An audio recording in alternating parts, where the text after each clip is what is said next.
You're worthless to us, my husband and in-laws shouted as I failed to meet their expectations. They threw me out with nothing but a suitcase and divorce papers in my hand. I remained silent, until 4 years later when I stepped off a private jet, with a successful business in my hand and a gleaming diamond ring on my finger. Their eyes widened. Their pride shattered in silence. Sign here, here and here. Gregory's manicured finger stabbed at the yellow highlighted sections of the divorce papers while his mother Colleen stood behind him, supervising my destruction like a foreman overseeing demolition. The prenuptial agreement lay beside it, every clause that would leave me with nothing circled in red ink. My hand trembled as I picked up the Mont Blanc pen, a wedding gift from his family that I was about to use to sign myself out of their lives. You have 1 hour to pack, Colleen announced, checking her Cartier watch. Security will escort you out if you're not ready by then. The morning had started like any other in the Whitmore penthouse. I'd risen at 5:30 a.m. to prepare Gregory's breakfast exactly as Colleen had trained me 3 years ago. Egg whites folded precisely 3 times, toast cut diagonally, coffee at exactly 165 degrees. The routine had become so automatic that my hands moved without conscious thought, measuring and folding and cutting while my mind wandered to my third-grade classroom across town. Gregory had come down at 6:15 as always, scrolling through his phone while eating. He hadn't looked at me once. I'd thought his silence was just another morning of indifference. I hadn't realized he was avoiding eye contact because he knew what was coming. At 7 a.m. I'd been gathering my teaching materials when I heard Colleen's key in the lock. She never knocked anymore. This penthouse, despite our names on the deed, had never really been mine.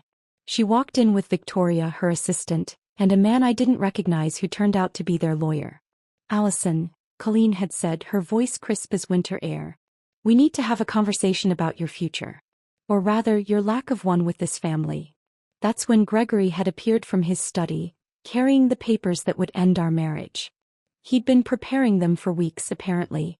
While I'd been helping Miguel Rodriguez with his reading struggles, while I'd been grading papers late into the night, while I'd been trying to balance my 2 worlds, he'd been planning my removal.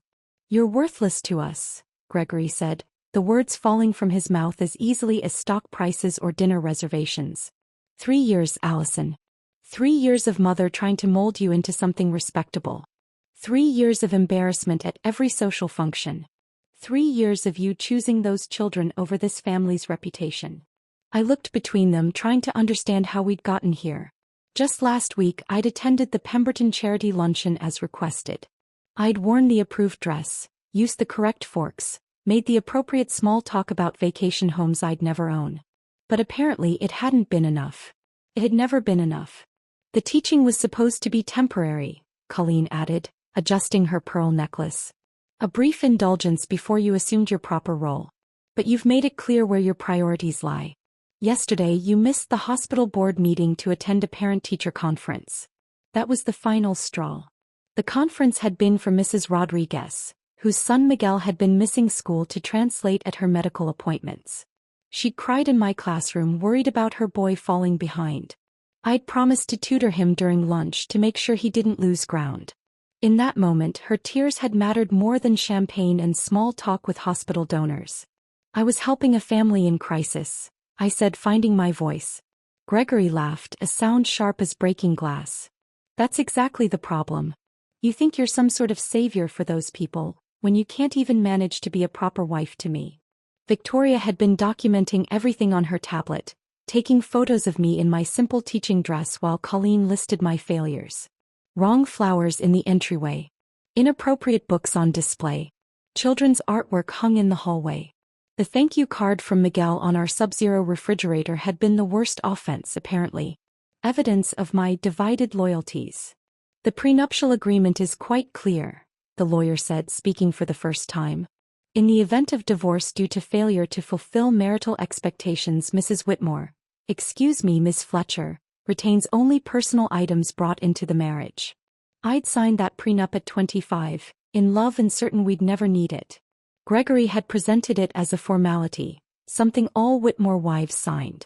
I'd been too dazzled by the fairy tale to read the fine print. Now every clause designed to protect the Whitmore fortune stood ready to leave me with nothing. What about my teaching supplies? I asked.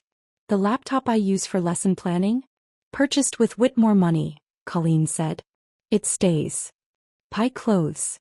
The designer pieces were gifts from the family. You may take what you brought into the marriage and anything you bought with your teacher's salary. She said the last words like they tasted bitter. I stood there in the living room where I'd once tried so hard to belong, surrounded by marble and crystal and people who looked at me like I was already gone. The morning sun streaming through floor-to-ceiling windows illuminated the space like a stage set, and perhaps that's all it had ever been. A performance where I'd never learned my lines correctly. Sign the papers, Allison, Gregory said, impatience creeping into his voice.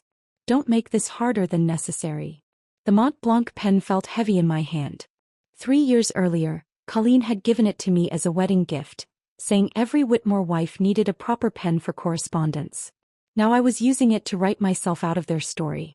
As I signed my name, Allison Fletcher, not Whitmore, never really Whitmore, I thought about Miguel waiting for me in my classroom. About Mrs. Rodriguez's grateful tears.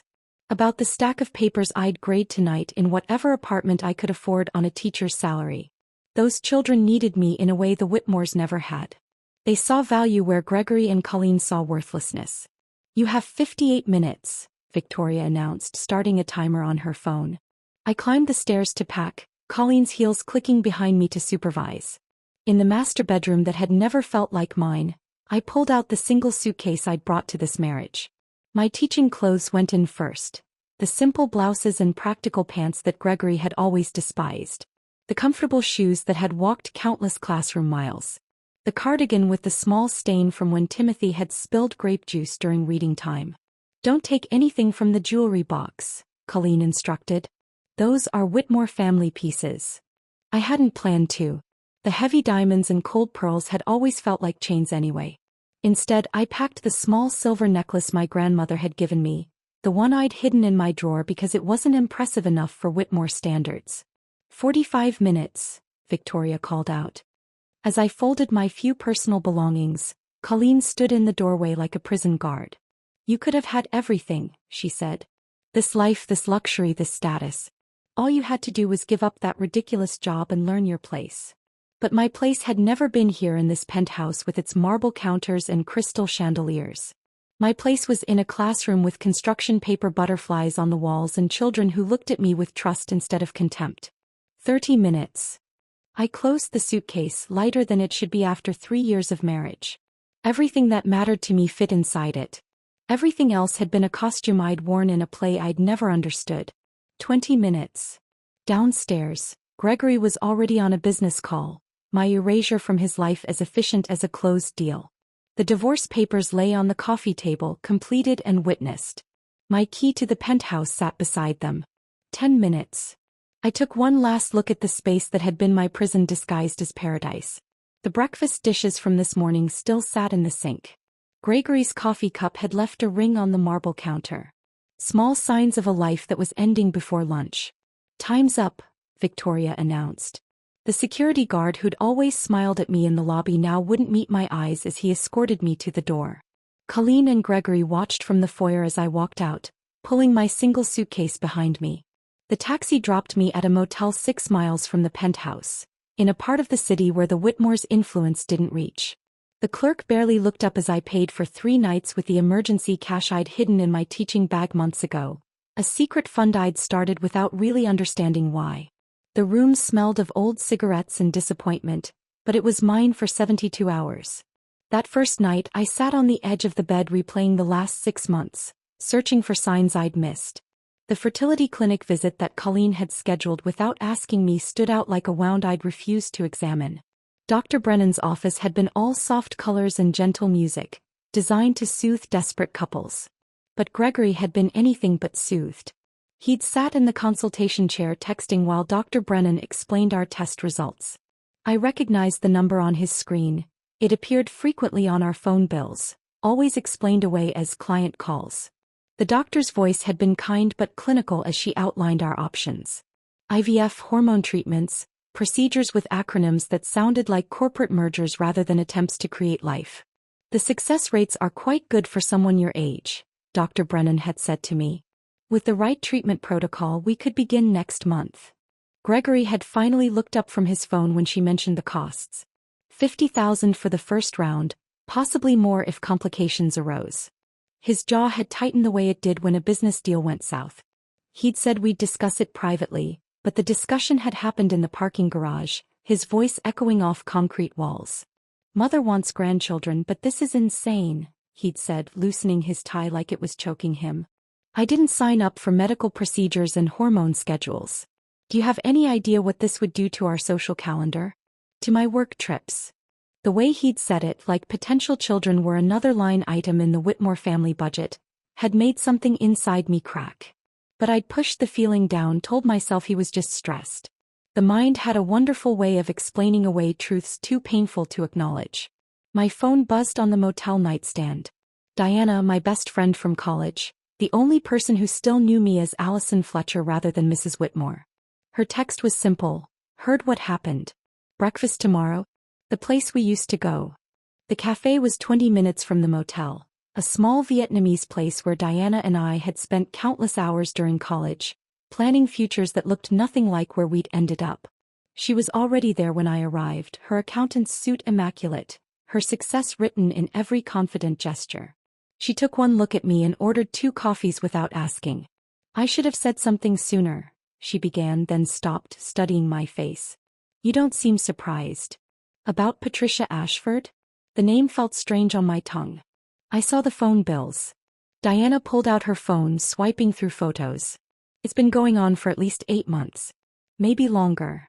The images showed Gregory at restaurants, theaters, charity galas, always with the same blonde woman whose pharmaceutical fortune made the Whitmores look middle class.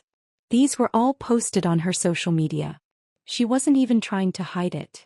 I stared at a photo from the medical charity gala 2 months ago, an event Gregory had said was for board members only. Patricia's hand rested possessively on his arm while they laughed at something off camera.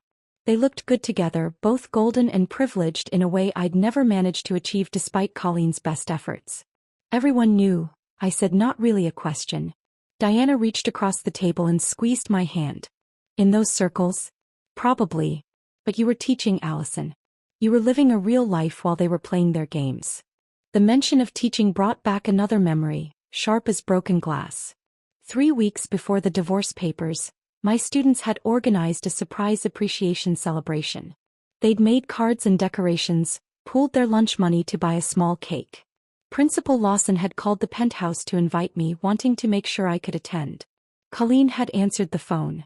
I could still hear her voice, cold and dismissive. Mrs. Whitmore will not be attending. It's inappropriate for someone in her position to accept praise from that demographic. That demographic. My students.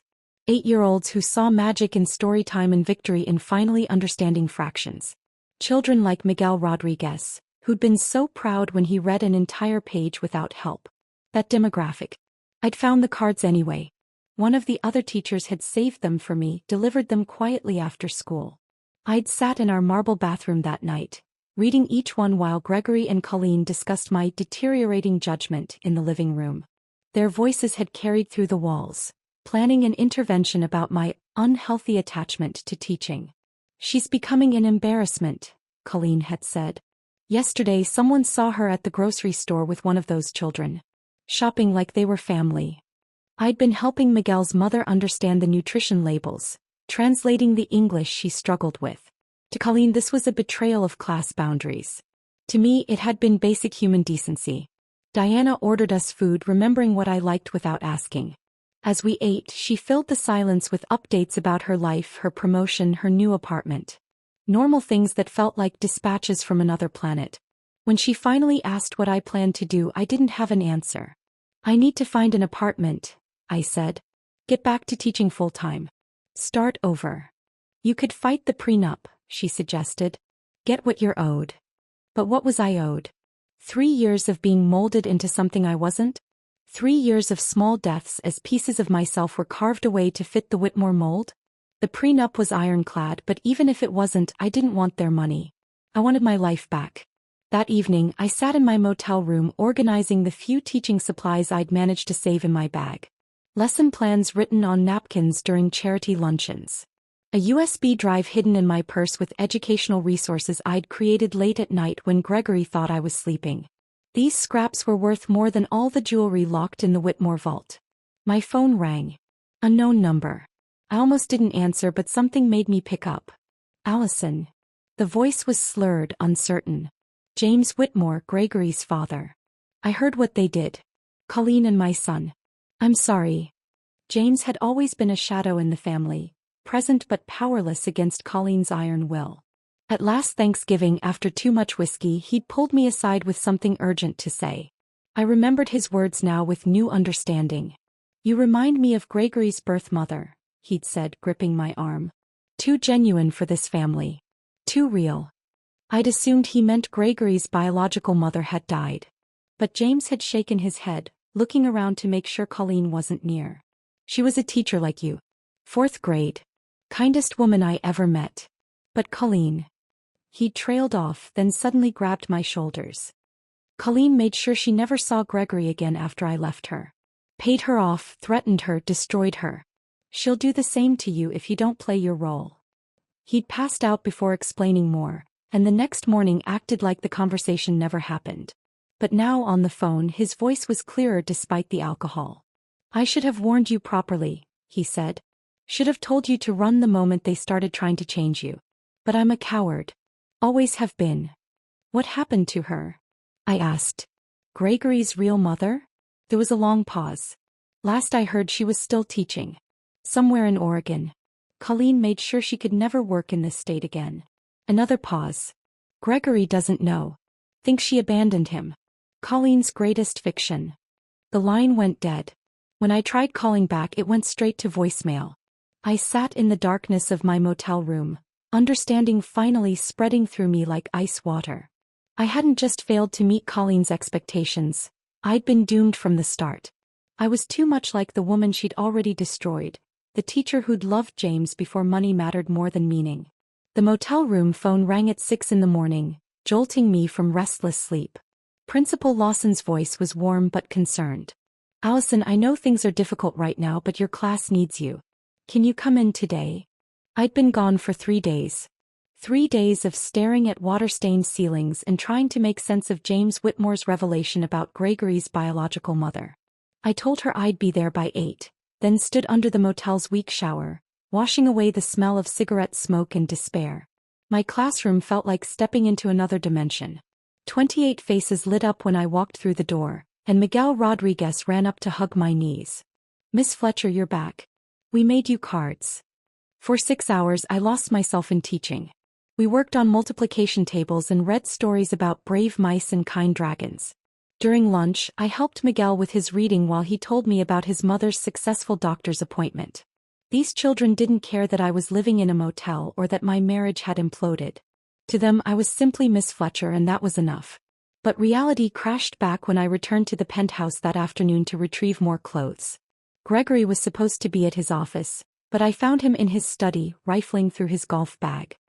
He looked up when I entered, no surprise on his face, just mild irritation. The doorman wasn't supposed to let you up, he said, returning to his search. That's when I saw it, a credit card statement sticking out from beneath his golf gloves. Without thinking I grabbed it. The charges made my stomach turn. Harry Winston Jewelry, $42,000. The Ritz-Carlton Miami, Weekend Suite, $8,000. Nobu Maria Le Bernardin. Restaurants where a single dinner cost more than I spent on classroom supplies in a year. That's private property, Gregory said, but he made no move to take it back. I kept reading. The dates aligned perfectly with his supposed business conferences. Orlando in January. Boston in March. Miami just 2 weeks ago when he'd said he was meeting Japanese investors. My annual teaching salary was $32,000. He'd spent more than that on Patricia Ashford in a single month. Well, I asked, my voice steadier than I felt. Anything to say? Gregory actually laughed. He straightened from his golf bag, crossed his arms, and laughed like I'd told a particularly amusing joke. What would you like me to say? That I'm sorry? I'm not. Patricia understands what it means to be a Whitmore. She doesn't embarrass me by teaching poor children or wearing department store dresses to galas. The words should have hurt, but instead they clarified everything. This wasn't about my failures. It had never been about my failures. It was about Gregory wanting someone who matched his bank account rather than challenging his conscience. "She's welcome to you," I said, dropping the statement on his desk. "Oh, she already has me," he replied. "Has for quite some time." The charity auction 2 nights later was Colleen's masterpiece of public humiliation. I'd been summoned via text. Attendance was mandatory, dress code strictly enforced. The burgundy gown Colleen had selected was waiting in what used to be my closet, along with jewelry I was to wear and return immediately after. The ballroom at the Four Seasons was packed with the city's elite. Colleen had seated me at the donors' table, right in the center where everyone could see me. She stood at the podium, diamonds glittering under the lights, and began her presentation about the Whitmore Foundation's achievements. "Of course, our success depends on the dedication of all Whitmore family members," she said, clicking to the first slide. "Margaret Whitmore has raised $2 million for pediatric research. Eleanor Whitmore chairs 3 hospital boards.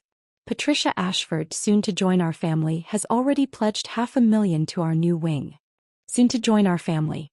The words hung in the air while 300 people turned to look at me. I sat frozen in my borrowed dress, understanding flooding through me. This wasn't just an affair. This was a transition plan. The slideshow continued, showcasing every Whitmore wife's contribution except mine. When it ended, Colleen looked directly at me. "Of course, we understand that some family members have been too busy with their little jobs to contribute meaningfully." The auction began immediately after. Patricia Ashford sat 2 tables away, her blonde hair perfect, her laugh tinkling like crystal. When A Week in Tuscany came up for bid, she raised her paddle without hesitation. "50,000, she called out, looking directly at me. I escaped to the bathroom, but Patricia followed. She stood beside me at the mirror, reapplying lipstick that didn't need refreshing. "Gregory says the divorce papers are almost ready," she said conversationally, as if discussing the weather. "Don't worry, I'll take good care of him. And the penthouse will be gorgeous once I redecorate. All that marble is so cold, don't you think?" I looked at her reflection. Everything Colleen wanted in a daughter-in-law. Rich, connected, empty. "Good luck with that," I said and meant it. She'd won a prize I no longer wanted. The pregnancy scare came 2 weeks later. My period was late, stress probably, but I took a test anyway.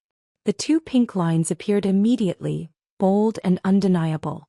I stared at them for 10 minutes, my hand unconsciously moving to my stomach. Baby. After all those months of trying, of failing, of being deemed worthless because I couldn't conceive. Gregory was in his study when I told him. I watched his face transform from confusion to understanding to something cold and final. "Get rid of it," he said simply, returning to his laptop. "What?" I couldn't have heard correctly. "You heard me. Get rid of it. I'm not raising a child with someone like you. This is what your mother wanted. A grandchild. An heir. From the right woman," he clarified. "Not from you. Not now." When I refused to respond, he made a phone call. Within an hour, Colleen arrived with Dr. Brennan in tow. The doctor looked deeply uncomfortable as she set up a portable ultrasound in our living room. A house call that must have cost thousands. "Let's just verify the situation," Dr. Brennan said quietly, avoiding my eyes. The gel was cold on my skin. We all stared at the screen, waiting. After several minutes, Dr. Brennan cleared her throat. "The test appears to have been a false positive. There's no pregnancy." The relief that flooded both Gregory and Colleen's faces told me everything. If there had been a baby, they would have found a way to make it disappear. Legal pressure, financial coercion, whatever it took. The potential life I'd imagined for those few hours had never stood a chance. The formal intervention came the following Sunday.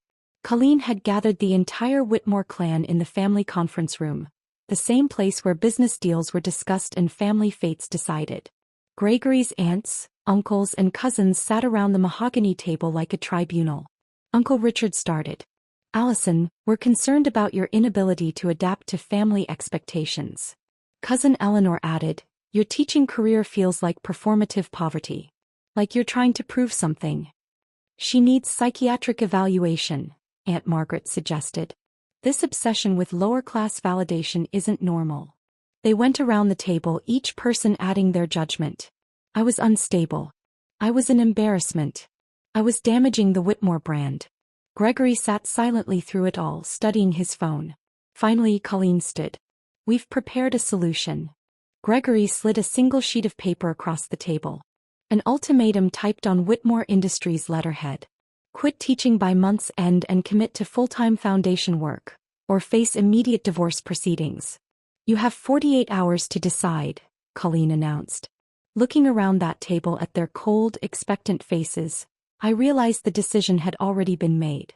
Not by them but by me the moment I'd held those handmade cards from my students in that motel room. I didn't sleep that night after the intervention.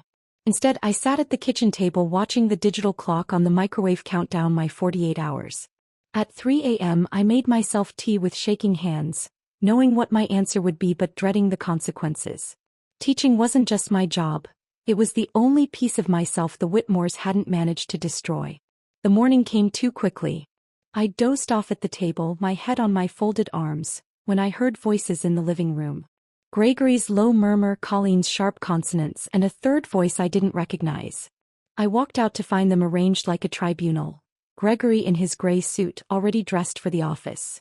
Colleen in cream-colored perfection. And a man in his 50s with a briefcase that looked more expensive than my monthly salary. "Allison," Colleen said without preamble. "This is Mr. Harrison, our family attorney. We've prepared everything to make this transition as smooth as possible." The coffee table was covered in documents. The prenuptial agreement I'd signed 3 years ago, with yellow highlights marking every clause that stripped me of claims to Whitmore assets. The divorce papers, already bearing Gregory's signature in blue ink. Boxes lined the wall by the door.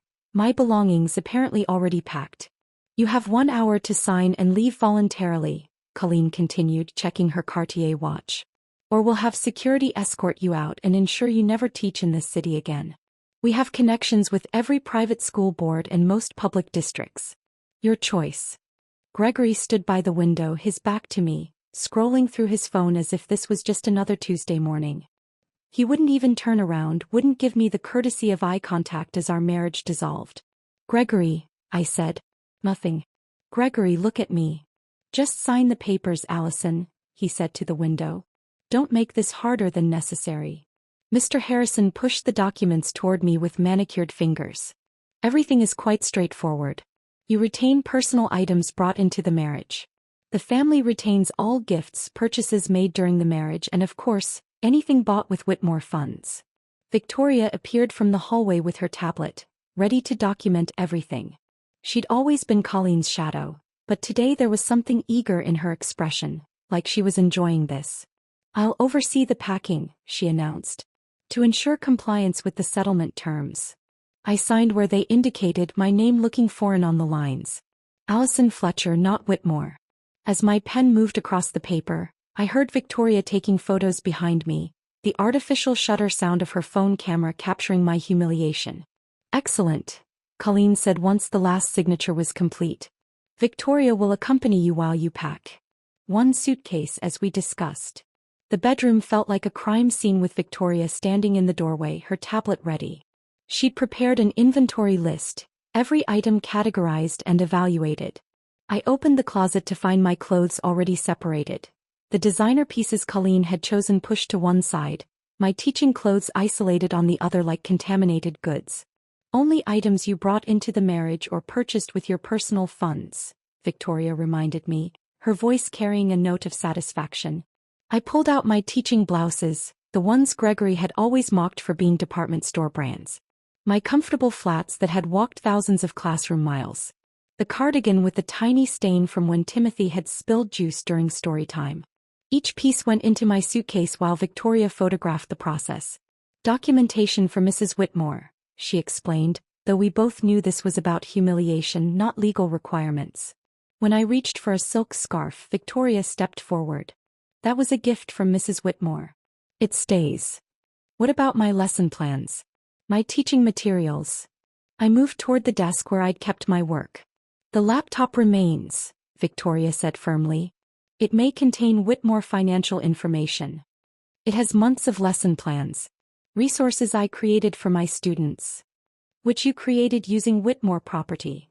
She pulled the laptop from my hands, closing it with finality. "Everything on here belongs to the family." I watched months of work disappear into her arms. Lesson plans for Miguel's reading group. Interactive presentations I'd spent entire weekends designing. Educational games I'd created to help struggling students. All gone. My jewelry box sat on the dresser, but Victoria had already placed a red sticker on it. "Whitmore family pieces," she said. "Though I doubt you'll miss them. They never suited you anyway." The wedding dress hung in its preservation bag at the back of the closet. I hadn't looked at it since our first anniversary. My hand reached for it automatically, not because I wanted it but because it had been mine, had represented hope once. "That belongs to the family archive," Victoria said, pulling it from my grasp. "Mrs. Whitmore insists. It's part of the Whitmore history now." I wanted to tell her it was my history too, that I'd worn it, had believed in what it represented. But the words wouldn't come. Instead, I watched her carry it away like she was confiscating evidence. My suitcase was barely half full when I finished. 3 years of marriage reduced to some clothes, a few books, and the teaching certificate I'd hidden in my drawer. Victoria made me open the suitcase for final inspection, photographing the contents like crime scene evidence. "That's everything?" she asked, disappointed by the meager collection. "That's all that was ever really mine," I replied. Downstairs, Gregory had disappeared, probably to his office, washing his hands of me as efficiently as any other terminated contract. Colleen stood by the door checking her watch. 53 minutes, she announced. Quite efficient. The elevator ride down felt like descending into exile. Samuel, the doorman who'd greeted me warmly every day for 3 years, stood stiffly by his desk. He'd already been briefed, I realized. His eyes stayed fixed on a point just past my shoulder as I struggled with my suitcase. "Mrs. Witt, Miss Fletcher," he corrected himself, not meeting my gaze. "Your access has been revoked. Please surrender your key fob." I placed the electronic fob on his desk, my fingers trembling. 3 years of coming home to this building, and now I was locked out forever. "The taxi stand is outside," he said to the air above my head. I dragged my suitcase through the lobby I'd once glided through in designer heels. Mrs. Pemberton emerged from the elevator with her tiny dog, saw me, and immediately turned toward the mailroom. We'd planned charity events together, had lunch twice a month. Now she crossed the lobby to avoid me. Outside, the morning sun felt too bright. I stood on the sidewalk with my single suitcase, watching taxis pass without stopping. My phone showed our joint account had already been frozen. The emergency cash in my wallet totaled $43. Enough for a motel room if I found a cheap one. The taxi finally stopped. The driver helped me with my suitcase, pretending not to notice when I counted my bills twice to make sure I had enough for the fare. "Where to?" he asked. I gave him the address of a motel I'd looked up on my phone, the cheapest one I could find that still seemed safe. As we pulled away, I turned back to see the penthouse building growing smaller. Somewhere up there, Colleen was probably already calling decorators to remove any trace of my existence. The motel room smelled like old smoke and industrial cleaner. The sheets were rough, the tap dripped, and the air conditioner wheezed. I sat on the bed and called Diana, but it went straight to voicemail. 20 minutes later, she texted, "Gregory's lawyer contacted me. Said I could face legal action if I interfere in family matters. I'm so sorry. They'd isolated me completely. No money, no home, no friends who could help without facing legal threats." I lay back on the concrete hard mattress, still clutching my teaching certificate, the only proof I had that I was worth something to someone somewhere. Tomorrow I would have to figure out how to survive. Tonight, I just had to make it through the darkness with $43 and the knowledge that I'd chosen my students over the Whitmores. The morning sun streamed through the thin motel curtains, revealing every stain and imperfection in the room that had become my temporary refuge. My teaching certificate lay beside me on the nightstand, slightly crumpled from being held too tightly through the night. At 7:30, I stood outside Riverside Elementary wearing the same dress from yesterday, my hair pulled back with a rubber band I'd found in my purse.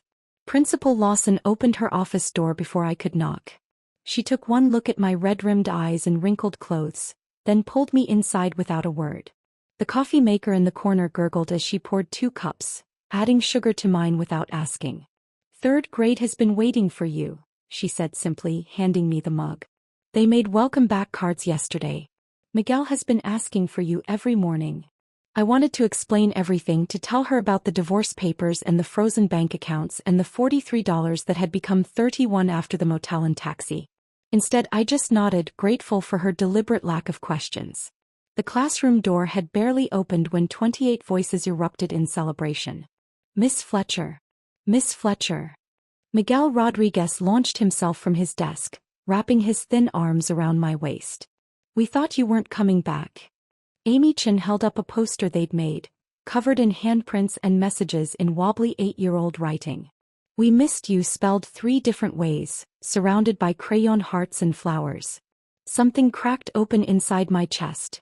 A dam I'd been holding back since signing those divorce papers. Let's do story time, I managed to say, moving to our reading corner. I opened Charlotte's Web, a book about friendship and loss that suddenly felt too close to home. As I read about Wilbur's loneliness, tears started rolling down my cheeks. I tried to continue, but my voice broke completely when Charlotte promised to be Wilbur's friend. Small hands patted my back. Timothy offered me his juice box. Sarah brought me tissues from my desk. Miguel climbed into my lap and said, "It's okay, Miss Fletcher. Sometimes grown-ups get sad too. My mama cries sometimes." For 10 minutes, I sat on the carpet surrounded by 8-year-olds who understood emotional pain better than the Whitmores ever had. When I finally composed myself, we finished the chapter together, taking turns reading as we always did. After school, I walked the streets looking for affordable housing. The studio apartments near school were all beyond my reach. Just when despair threatened to overwhelm me, I noticed a handwritten sign in the window of Chen's Garden restaurant. Room for rent. Inquire within. Mr. Chin recognized me immediately. His daughter Amy was one of my brightest students. He led me up narrow stairs behind the kitchen to a small room with a slanted ceiling and a window overlooking the alley. The walls vibrated slightly from the restaurant below, and the air smelled permanently of garlic and soy sauce. $600 a month, he said, then paused, studying my face. But for Amy's teacher, $500. You good teacher. Amy loves your class. I counted my remaining cash, knowing I wouldn't get paid for 2 weeks. Would it be possible to pay after my first paycheck? Mr. Chin watched me counting quarters and crumpled bills. Without a word, he reduced it to $400 and told me I could pay when I was able. You help Amy with reading. This helps me, he said, as if he wasn't doing me an enormous favor. That evening, Mrs. Chin appeared at my door with containers of food. She spoke little English, but her gestures were clear. Eat, eat. The beef and broccoli was the first real meal I'd had in days. Later, Amy knocked, carrying her homework and extra supplies from home. Mama says you're good people in bad time, Amy translated, setting notebooks and pens on my small table. She says good people help good people. Amy started staying after school, helping me organize classroom supplies and grade simple assignments. In return, I tutored her in reading and math, watching her confidence bloom. The smell of soy sauce from downstairs, which might have once reminded me of poverty, became the scent of sanctuary. My evenings took on a new routine. After grading papers on the floor of my small room, I'd walk 8 blocks to the public library. It stayed open until 9 and the warmth was free. Mrs. Thompson, the elderly librarian, noticed me in the business section night after night. Starting a new venture? She asked one evening, setting aside books on entrepreneurship and digital marketing. Starting over, I replied. She began saving relevant books for me, placing them behind the desk with a sticky note bearing my name. The library's free Wi-Fi became my lifeline. I discovered YouTube channels about building online businesses, learned about passive income and digital products. The computer lab became my office, where I taught myself basic graphic design using free software. On my 3rd week of library visits, I met Arthur. He looked homeless, with worn clothes and a backpack held together with duct tape, but he sat at the computers typing with purpose. One evening, he noticed me struggling with a spreadsheet for tracking potential business expenses. "You're doing it wrong," he said bluntly, then proceeded to restructure my entire system. Turns out Arthur had been a Wall Street trader before addiction cost him everything. His mind for numbers remained sharp, even if his life had crumbled. We made an unspoken deal.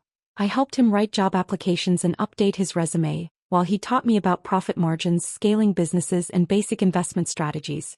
"Never put all your eggs in one basket," he said, showing me how to diversify even the smallest income streams. And always reinvest your first profits. Money has to work as hard as you do. The breakthrough came at 2 a.m. on a Tuesday. I'd spent weeks creating my first teaching resource packet. A unit on fractions using pizza slices that made abstract math visual and fun. I'd drawn every illustration by hand, scanned them at the library, and uploaded them to an online marketplace for teachers. The notification popped up on my phone. Congratulations! You've made a sale. $7.30 has been added to your account. I stared at the screen for 20 minutes, unable to believe it. Someone in Kansas had bought something I created. It wasn't much. After the platform's commission, I'd earned $7.30. But it was mine. Not the Whitmores, not dependent on their approval. I created another resource that night, then another. A reading comprehension packet featuring diverse characters. Math word problems using real-world scenarios my students faced. By the end of week 3, I'd made 17 sales totaling $312. Mr. Chin found me crying over my laptop in the restaurant after closing. He rushed over, concerned, until I turned the screen toward him, showing my sales dashboard.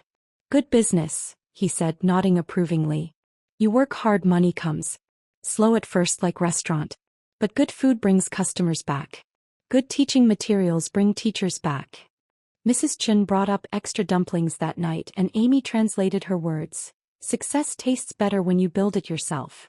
I lay in my small room above Chen's garden that night, the sales dashboard still glowing on my phone screen, when I noticed a flyer Amy had brought with my supplies. The community center was hosting a free business seminar tomorrow evening, Scaling Your Online Business from Side Hustle to Success. I almost dismissed it, but the presenter's bio caught my attention. Marcus Reed, who'd built 3 successful edtech companies from nothing. The community center's multipurpose rooms smelled of old coffee and ambition. About 30 people sat in folding chairs, some taking notes on laptops held together with tape, others scribbling on the backs of envelopes. Marcus Reed looked nothing like the tech executives who'd attended Whitmore galas. He wore jeans and a button-down shirt with the sleeves rolled up, his presentation slides simple and clear rather than flashy. Most educational technology fails because it's built by people who haven't been in a classroom since they were students, he said, clicking through examples of expensive programs gathering dust in schools. We need insights from actual educators, but teachers rarely have the time or resources to develop solutions. My hand shot up before I could stop myself. What about platforms that let teachers share resources directly? Why do tech companies insist on creating content instead of amplifying what teachers already make? Marcus paused mid-slide, genuinely interested. That's exactly the right question. Are you a teacher? 3rd grade, I replied. I've been selling lesson plans online, but the platforms take huge commissions and don't understand how teachers actually search for materials. Stay after, he said. I want to hear more. The presentation continued for another hour, but Marcus kept glancing my way when discussing the disconnect between Silicon Valley and actual classrooms. When the room finally emptied, we were still talking, surrounded by stacked chairs and the janitor waiting to lock up. I've been trying to crack the educational market for 2 years, Marcus admitted as we moved to the parking lot. I have the technical skills, the funding connections, but I don't understand the daily reality of teaching. You do. We talked until midnight, sitting on the hood of his 10-year-old Honda, discussing everything wrong with current educational technology. He showed me prototypes on his laptop that missed the mark completely, and I explained why teachers would never use them. When I mentioned my students' diverse needs and limited resources, his eyes lit up with understanding. You understand both worlds, he said excitedly. That's incredibly rare. Would you consider partnering on something? Before I could respond, my phone buzzed. Diana's name appeared on the screen, the first contact from her since the legal threats. Her text was cryptic. Need to see you. Tonight. Important. Marcus noticed my hesitation. Everything okay? An old friend, I said carefully. I should go. He handed me his business card, a simple design with just his name and number. Think about what I said. I believe we could build something meaningful. I practically ran the 8 blocks back to my apartment. Diana was already there, pacing outside Chen's garden, looking over her shoulder repeatedly. She grabbed my arm and pulled me up the stairs to my room, checking the window before speaking. I shouldn't be here, she whispered, pulling a flash drive from her pocket. If anyone finds out. But you need to know what's happening. She opened her laptop, fingers flying across the keyboard. Spreadsheets filled the screen. Whitmore Industries financial records. Columns of numbers that meant nothing to me until Diana explained. Gregory's been embezzling, she said quietly. For the past 2 years he's been funneling money from the education division to offshore accounts. Patricia Ashford's lifestyle isn't funded by her pharmaceutical fortune. It's coming from Whitmore Industries. I stared at the screen, watching Diana trace the money trail. Why are you telling me this? Because they're vulnerable, she said, pulling up another document. Their education division is hemorrhaging money. They've lost 6 major contracts in the past year because they don't understand the market. They're still pitching overhead projectors when schools want cloud-based solutions. She showed me email threads between board members questioning the division's viability. Contracts with school districts that hadn't been renewed. Competitors eating their market share. The mighty Whitmore empire had a massive crack in its foundation. I can't directly help you, Diana said, closing the laptop. The legal threats were real. But if this flash drive accidentally got left behind? She placed it deliberately on my small table. Well, accidents happen. After she left, I sat staring at the drive. Information that could destroy Gregory, but also insights into exactly what the education market needed. I texted Marcus, let's meet tomorrow. I have ideas. We met at my apartment the next evening. Marcus didn't comment on the small space or the restaurant smells.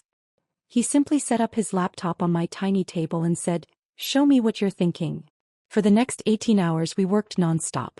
Marcus coded while I designed user interfaces based on everything my fellow teachers complained about. We built features that addressed real classroom problems. Attendance tracking that worked offline, parent communication in multiple languages, progress monitoring that actually helped rather than adding busy work. At 2 a.m. Mrs. Chin knocked with food. She'd noticed the light under my door and brought dumplings and tea. Marcus jumped up to help her with the tray and she smiled approvingly at his manners. You work hard, she said to both of us. Good things come from hard work. Amy became our first beta tester the next day.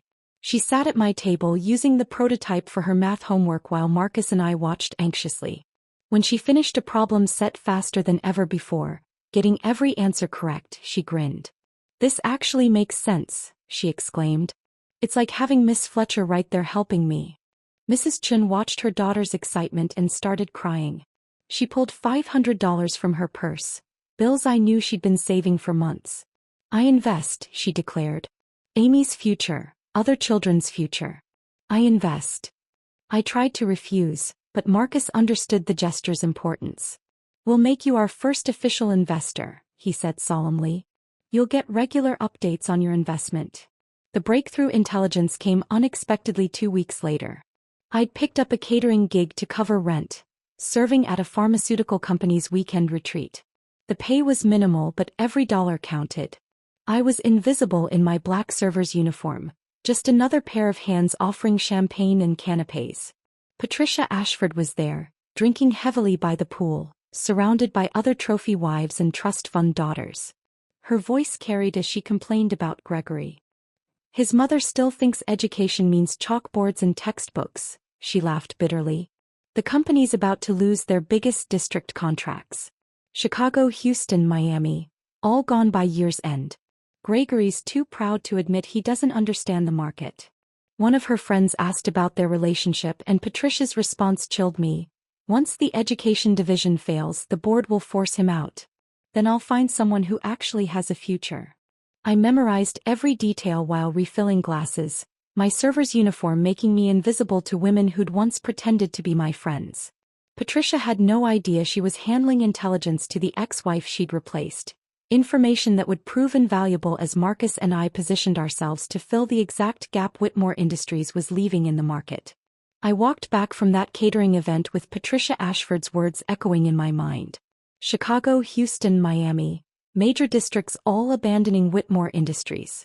Marcus needed to know immediately. I found him still awake in my tiny apartment, surrounded by code printouts and empty coffee cups. We need to launch now, I said, pulling off the catering uniform. Not next month. Now. Marcus looked up from his laptop, seeing something in my expression that made him close the screen. What happened? I told him everything Patricia had revealed, watching his eyes widen as he understood the opportunity. 3 major districts would be looking for new educational technology solutions within months. If we could establish ourselves before then, we'd be perfectly positioned. The app's only at 90%, he said, already pulling up our development timeline. Teachers don't need perfect. They need functional and understanding. Launch it. At 11:47 p.m. on a Thursday, Marcus pushed the button that made Common Core Solutions live in the App Store. We'd sent messages to exactly 5 teachers I knew personally, asking them to try it and share if they found it helpful. Then we waited. By morning we had 53 downloads. By noon, 200. Teachers were sharing it in Facebook groups and education forums with comments that made me tear up. Finally, someone who understands we need simplicity, not complications. This was clearly made by an actual teacher. It took my student 30 seconds to understand the interface. Principal Lawson called me during lunch duty. "Allison, this app of yours, the 4th grade teachers are raving about it. Would you consider letting us pilot it school-wide?" Within 48 hours we had 500 downloads purely from word of mouth. Marcus set up alerts on his phone for every download, and the pinging became constant background music in my small room. We took turns sleeping on my floor, 4 hours each while the other monitored server loads and responded to user feedback. "Look at this," Marcus said at 3 a.m. on day 3, showing me a review from a teacher in Nevada. She says it's the first edtech tool that hasn't made her want to throw her laptop out the window. Every positive review felt like a tiny rebellion against the Whitmore's world, where value was measured in stock prices rather than student progress. These teachers didn't care about my pedigree or my divorce. They cared that our app actually worked in the chaos of real classrooms. The explosion came on day 12.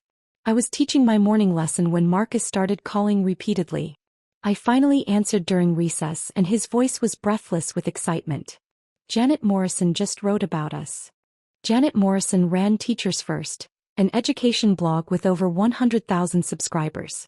Her daughter's 2nd grade teacher had recommended our app, and Janet had spent a week testing it before writing her review. The headline read, "Common Core Solutions, revolutionary in its simplicity and understanding of actual teaching needs." She called it revolutionary, Marcus repeated as if saying it again would make it more real. Her review was thorough and honest, praising our intuitive design while noting areas for improvement. But her conclusion made me sit down on the playground bench. This is what happens when actual educators have a voice in technology development. Every district should be paying attention. Our servers crashed within an hour. Marcus scrambled to scale our infrastructure while I fielded calls from my classroom phone during lunch. Districts wanted demos. Principals wanted pricing. Teachers wanted to know if we'd expand to other grade levels. By the time school ended, we'd passed 50,000 downloads. "We need to incorporate," Marcus said that evening, both of us exhausted but exhilarated. "This isn't a side project anymore." We filed the paperwork for Common Core Solutions LLC, using the intelligence Diana had accidentally left behind to identify which districts were abandoning Whitmore contracts. Chicago Public Schools was first on our list, followed by Houston Independent and Miami-Dade. Each had specific pain points with their current systems that our app already addressed. By the time we hit 100,000 downloads, my tiny apartment couldn't contain our operation anymore. We rented a small office space above a pizza shop, furnished with desks from a closing startup and whiteboards from a university surplus sale. It wasn't the Whitmore penthouse, but it was ours. 3 months after launch, we closed our first major district deal. Miami-Dade County Public Schools, the 4th largest district in the nation, signed a 3-year contract worth $2.8 million. Marcus and I sat in our empty office at 3 a.m. after the signing, too exhausted to celebrate properly. "I need to tell you something," Marcus said suddenly, his voice serious. My stomach dropped. Had he found a problem with the contract? A bug in our system? "I know who you were," he said quietly. "I Googled you after our first meeting at the community center. I know about Gregory Whitmore, about the divorce, about being thrown out with nothing." The office felt airless. I'd never told him about my past, hoping to keep my new life separate from my old shame. "Why didn't you say anything?" "Because it didn't matter." What mattered was the woman standing in front of me with brilliant ideas and the determination to reshape education technology. I didn't see a discarded ex-wife. I saw someone rebuilding herself into someone extraordinary. He pulled something from his pocket. A simple silver ring, nothing like the ostentatious diamond Gregory had given me. I'm falling in love with that woman. The one who cries over student success stories. The one who works 18-hour days to make teachers' lives easier. The one who turned rejection into rocket fuel. He knelt between our whiteboards covered in growth projections and user feedback. Be my partner in everything, not just business. The venture capitalists started calling the next week. Our user base had hit 1 million and Silicon Valley had noticed. We took meetings in our pizza-scented office, Marcus in his only suit and me in my teaching dress that had become my lucky outfit. The most memorable was Rebecca Chin, no relation to my landlords, who'd built 3 successful companies after her husband tried to force her out of their first startup. She looked at our numbers, our user testimonials, and our growth trajectory, then looked at me with knowing eyes. I know that look, she said privately while Marcus discussed terms with her team. Someone underestimated you catastrophically. The controlled anger, the precise execution, the refusal to fail. I had the same look 15 years ago. She offered $10 million for 30% equity, valuing Common Core Solutions at $33 million.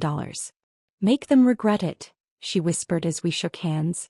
I signed the papers as Allison Fletcher, my maiden name legally restored the week before.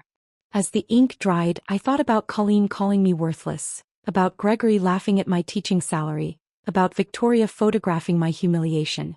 They'd valued me at nothing. The market had just valued my company at $33 million. Marcus found me on the office roof that night looking out at the city lights. Any regrets about moving so fast? None, I said, spinning the simple silver ring on my finger. We're just getting started. The city lights sparkled below our office rooftop as Marcus and I stood together, the weight of our $33 million valuation settling into reality. The next morning I walked into our expanded office space to find a map of the United States covering an entire wall. Marcus had installed it overnight with color-coded pins ready to track our growth. Every district we win gets a pin, he explained, handing me a box of blue markers. Your war room as requested. I placed the first pin in Miami-Dade, then added 3 more for smaller districts we'd quietly acquired in the past week. Each one represented a district that had previously contracted with Whitmore Industries. The intelligence Diana had left behind proved invaluable. We knew exactly when contracts expired and what pain points had driven districts away from the Whitmores. The San Diego Unified School District called that afternoon. Dr. Patricia Hernandez, the superintendent, had a reputation for cutting through corporate nonsense. Her assistant scheduled a video call for the next morning, warning us that Dr. Hernandez valued substance over style. Whitmore Industries pitched us last month, Dr. Hernandez said within minutes of our call starting. 40 slides of graphics and buzzwords, not one person who'd actually been in a classroom. They kept talking about leveraging synergies and optimizing educational outcomes. I asked them what they'd do about English language learners, and they suggested we needed a separate premium package.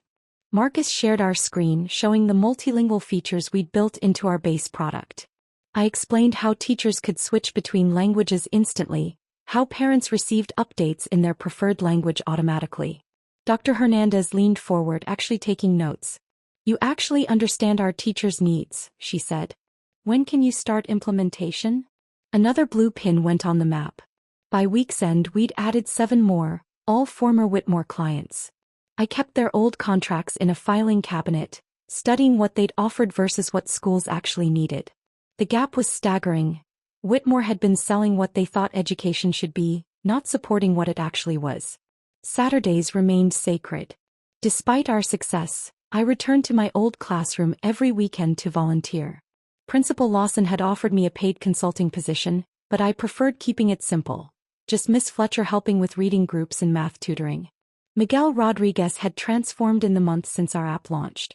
The boy who'd struggled with reading now devoured books, and his math scores had jumped 2 grade levels. One Saturday he stayed after our session with his mother's phone, asking if he could make a video. I want to tell other kids about the app, he said earnestly. How it helps when you miss school or don't understand something. The video was unpolished and authentic. Miguel at his kitchen table, demonstrating how he used Common Core solutions to catch up after his mother's medical appointments. His mother added her perspective in Spanish, tears in her eyes as she explained how the app had given her son confidence. I posted it on our company blog without expecting much response. Within 72 hours, it had been shared 50,000 times. Teachers across the country were showing it to their administrators. Parents were demanding it at school board meetings. Miguel became an accidental spokesperson for accessible education technology. Amy Chen took this as a challenge. For her district's technology fair, she created a presentation comparing different educational apps, with Common Core solutions as her focus. The 8-year-old stood before judges including high school students and calmly explained user interface design and accessibility features. "Miss Fletcher taught me business," she told the bewildered judges when they asked how she knew these concepts. "She says good business means solving real problems for real people." Amy won first place, defeating competitors twice her age. Mr. Chin framed the certificate in the restaurant, telling every customer about his daughter's victory and the teacher-turned-CEO who'd inspired her. The Education Technology Conference in Boston should have been routine. Marcus and I were presenting to a room of district administrators, demonstrating our latest features. During the lunch break, I went to the restroom while Marcus grabbed coffee. When I returned, I found Colleen Whitmore standing at our booth, her manicured fingers tracing our display materials. She hadn't noticed me approaching, too focused on charming Marcus. I stopped behind a display banner, close enough to hear but hidden from view. "A talent like yours is wasted on small ventures," she purred, the same tone she'd used to criticize my teaching. "Whitmore Industries could offer you triple your current salary, full benefits and resources you couldn't imagine." Marcus pulled out his phone casually and I realized he was recording. "That's a generous offer, Mrs. Whitmore. May I ask why you're recruiting at a competitor's booth?" Colleen's laugh was brittle.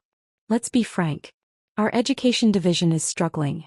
We need someone who understands modern technology, someone who can revitalize our offerings. Your little company has been surprisingly effective at capturing market share.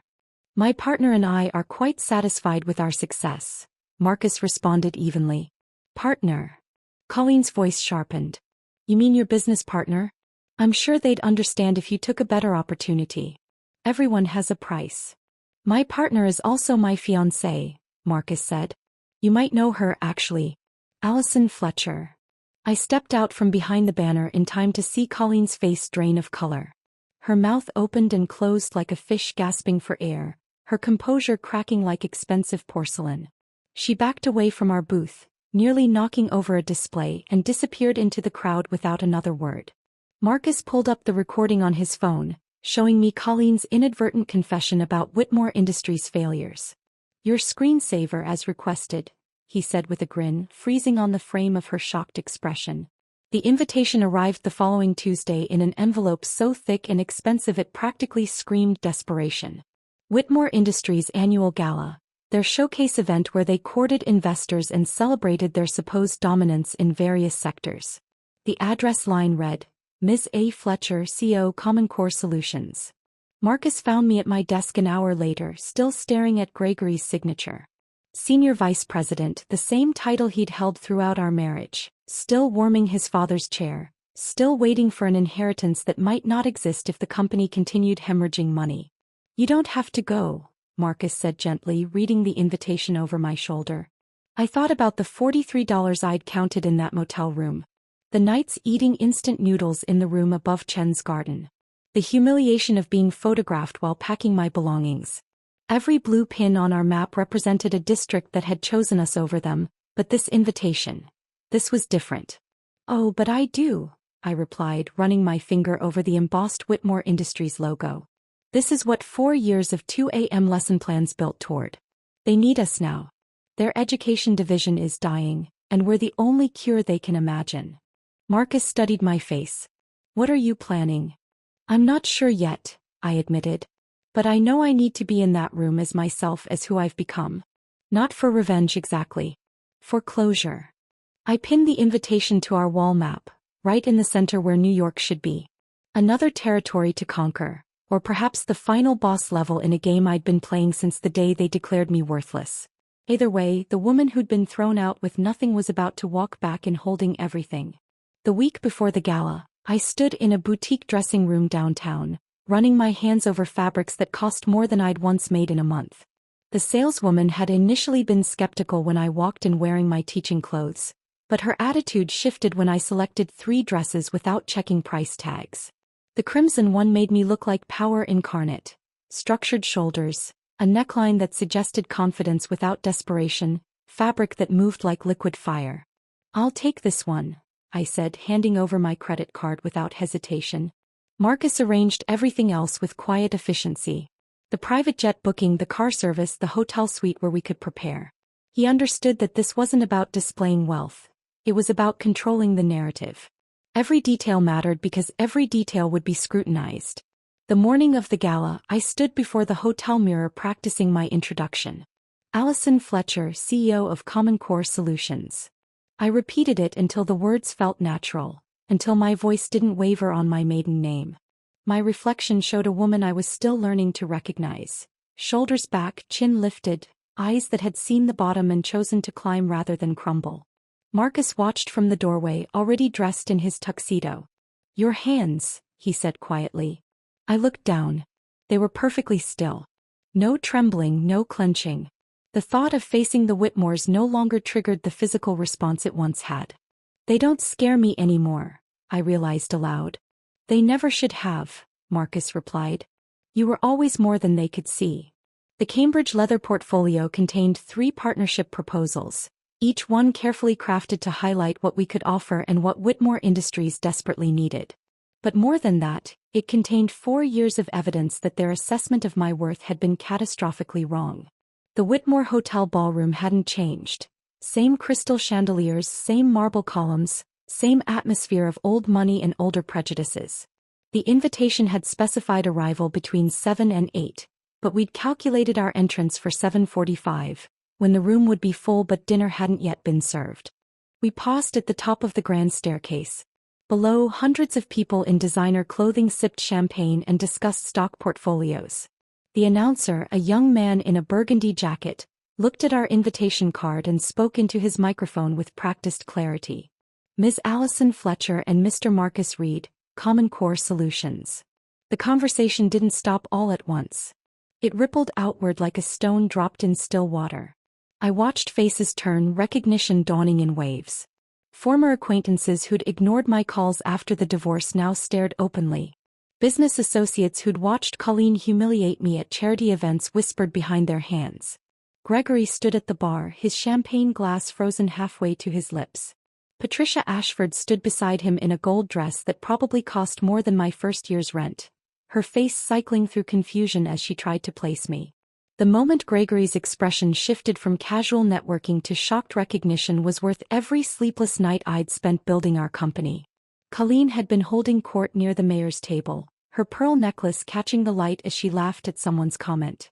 She turned at the murmur of voices, her practiced smile still in place until her eyes found mine.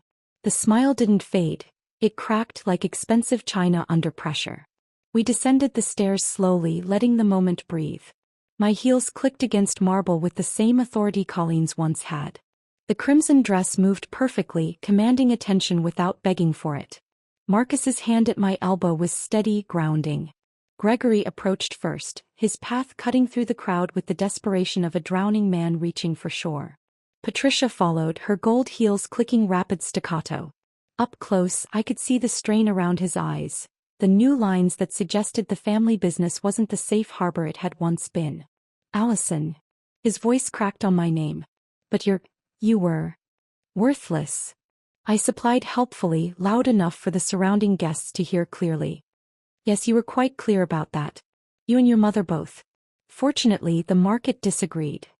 His palm was damp when he extended his hand for a shake. I took it briefly, professionally, feeling nothing where once there might have been pain or anger. Patricia's eyes darted between us, calculating, trying to understand the dynamics she'd clearly never been told about. "You're the Common Core Solutions everyone's talking about?" she asked, her voice pitched high with disbelief. "We are," Marcus answered smoothly. "Allison built it from nothing. Quite literally from nothing after your boyfriend there left her with $43 and a suitcase. The color drained from Patricia's face as she turned to Gregory. You said she was irrelevant, I suggested. Embarrassing? Unable to understand business. Colleen materialized from the crowd, her approach less desperate than Gregory's but somehow more brittle. Her voice when she spoke carried a strain I'd never heard before. We had no idea you were involved in this. She gestured vaguely at Marcus and me at our obvious success. I let the silence stretch, watching her discomfort grow. Around us, guests had stopped pretending not to eavesdrop. Everyone loved watching the mighty stumble. I built this from a studio apartment above a Chinese restaurant, I said clearly. After you threw me out with one suitcase and threatened to destroy my teaching career if I didn't leave quietly. Every contract we've won, every district that's chosen us over you, I did that with the teaching degree you called worthless and the determination you never thought I had. Victoria appeared at Colleen's shoulder, tablet in hand, ready to document as always. The same tablet she'd used to photograph my humiliation 4 years ago. She avoided my eyes, but I saw her hands shake slightly. Perhaps we should discuss business, Gregory suggested weakly. The conference room is prepared. The conference room was intended to impress.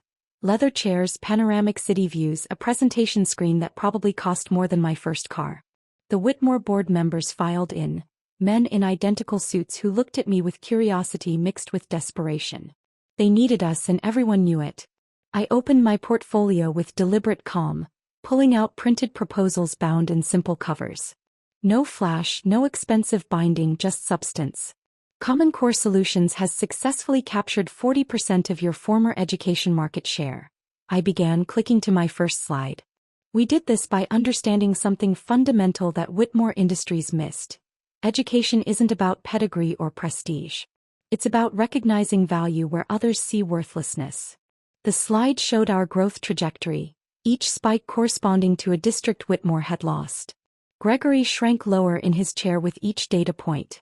Our success comes from listening to actual teachers, actual students, actual parents, I continued.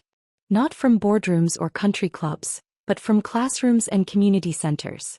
Every feature we've developed addresses a real need, not a theoretical one. Victoria took notes on her tablet, the same device she'd once used as a weapon against me. The irony of her documenting my success in the same room where they'd planned my disposal wasn't lost on anyone. These are our partnership proposals, I said, sliding the documents across the mahogany table. You'll find our terms are generous, considering your current position. We're offering you a lifeline, though I'm not sure you deserve one. Colleen's jaw tightened. That's rather unprofessional. So was throwing out your daughter-in-law with nothing because she couldn't give you grandchildren, I replied calmly. So was calling me worthless because I chose to teach instead of becoming your puppet. Professional courtesy is earned, Mrs. Whitmore. You taught me that. The silence in the conference room stretched taut as the Whitmore board members studied our proposals. Gregory's father, James, had joined us halfway through the presentation, his face gray with exhaustion and what looked like resignation. He nodded at me once, a brief acknowledgement of what we both knew, that I'd become everything his family had said I couldn't be. We'll need time to review these terms, one of the board members said, though his tone suggested they had no leverage to negotiate. Of course, I replied, closing my portfolio with calm finality. You have 72 hours. After that, the offer expires and we move forward with our expansion plans without you. Marcus and I stood to leave, but Gregory scrambled from his chair, his composure finally cracking completely. Wait, Allison, could we speak privately? There's nothing private between us anymore, Gregory, I said, but he was already following us toward the door, abandoning whatever dignity he'd been clinging to. The elevator ride down was excruciating in its silence. Gregory stood between us and the door, his hands clenching and unclenching at his sides. When we reached the lobby, he stayed with us, trailing behind like a lost dog as we walked toward the exit where our car waited. The night air was cool against my skin as we stepped outside. That's when Gregory finally broke, grabbing my arm. Something he'd never done during our entire marriage, not even in our worst arguments. Allison, please. His voice cracked with desperation. The company needs this partnership. Without it, we're finished. The board is already questioning our leadership. Mother is He stopped, swallowing hard. Mother is barely holding things together. Through the massive windows behind him, I could see Patricia Ashford watching from the ballroom, her gold dress glittering as she pressed against the glass. Her meal ticket was out here groveling to his ex-wife while she watched her future evaporate. We could work together, Gregory continued, his grip on my arm tightening. You could come back in a different capacity. Senior consultant, maybe even a board position. Think about it, you'd have a say in the company that once threw me out like garbage? I pulled my arm free, feeling nothing where once his touch might have meant everything. The company that declared me worthless? That was a mistake. I see that now. You've proven yourself. You've shown everyone what you're capable of. I looked at this man I'd once loved, who'd signed divorce papers while I slept, who'd laughed when telling his friends about my teaching salary. Behind him, Patricia had been joined by Colleen, both women watching our interaction with naked fear on their faces. I already have a partner, I said, taking Marcus's hand. One who recognized my worth from the beginning. One who saw potential where you saw embarrassment. One who built something with me instead of trying to tear me down. Gregory's face crumpled. You're going to let us fail. After everything, you're going to watch us burn. No, I said quietly. I'm going to build something better on the land where you once stood. There's a difference. Our car pulled up, the driver stepping out to open the door. As Marcus and I settled into the leather seats, I took one last look at Gregory standing on the sidewalk, his tuxedo wrinkled, his face hollow with the realization of what he'd lost. Patricia had come outside now, her voice shrill as she demanded to know what I'd said. Colleen stood in the doorway, her pearl necklace catching the light, her empire crumbling around her. The jet was waiting at the private airfield, its engines humming with quiet power. As we climbed aboard, I pulled out my tablet and opened the folder containing the Whitmore proposals. 3 documents that could save their company, that could give them the lifeline they desperately needed. Marcus watched as I selected all 3 files and moved them to the trash. No second thoughts? None, I said, emptying the trash permanently. They had their chance to recognize value. They chose cruelty instead. They'll probably fail without us, he observed, accepting champagne from the flight attendant. Yes, they will. I looked out the window as we lifted off, the city lights spreading below us like a circuit board. But I'm not thinking about their failure. I'm thinking about Miguel Rodriguez, who's going to graduate high school with honors because our app helped him stay on track. About Amy Chin, who's already building her own educational apps at 12. About the thousands of teachers who finally have tools that respect their expertise instead of undermining it. Marcus raised his glass. To building instead of burning. To becoming who we were meant to be.